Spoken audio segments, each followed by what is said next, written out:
Nisikudanganye mtu wa Mungu, injili yangu si ya kudanganya mtu. Sijapewa injili ya kuja kukupaka mafuta. Sijapewa injili ya kuja kukudanganya alafu kaukosa uzima milele.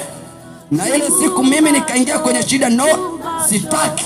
Nakwambia ukweli ambao leo utubu, na ukifuata kweli hii utakuwa salama. Ukifuata kweli hii utakuwekwa huru, utawekwa huru. Yesu anahitaji uingie ufanye maamuzi na yatatenda juu yako.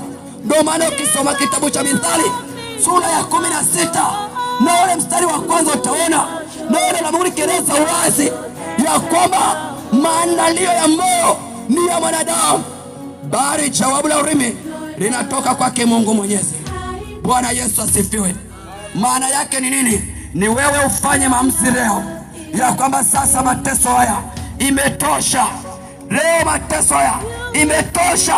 Nahitaji nimpe Yesu maisha yangu.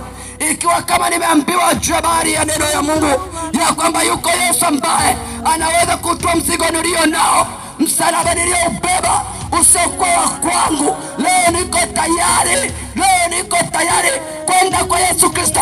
Leo niko tayari kumrudia Bwana aniponye, aniondoe kwenye mateso yote, nami niwe kama wengine ambao wamefunguliwa na kuwekwa huru. Lakini kama ukizarau mtu wa Mungu, nisikilize nikwambie kuwa utaingia kwenye mateso, utaendelea kuwa katika mateso duniani, utakaa kwenye mateso, lakini pia jehanamu inakuhusu. Jehanamu ikikusubiria. Zalima TV, tumaini la uzima. Like, subscribe and share.